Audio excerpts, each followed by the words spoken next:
to all of you. I'm Pranjal Jadhav. This is Arya Kapoor. I am Divani Patil. We are students of Pravakta Academy. Today we are going to teach you some spoken English sentences. You should be ashamed of yourself. तुम्हाला तुमची लाज वाटली पाहिजे. I don't want to see your face again. मला पुन्हा तुमचा चेहरा पाहण्याची इच्छा नाही. Someone has come to see you. कोणीतरी तुम्हाला भेटावयास आले आहे. I will sit for a while. मी क्षणभर विश्रांती घेईन. Take the chair please. कृपया स्थानपन्न व्हा. Put your trust in God. तू देवावर विश्वास ठेव. I am hard up these days. या दिवसात पैशांची उणीव भासवत आहे. Bolt the door please. कृपया दारांची कडी लावा.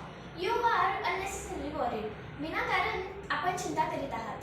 I am proud of you. मला तुझा अभिमान आहे.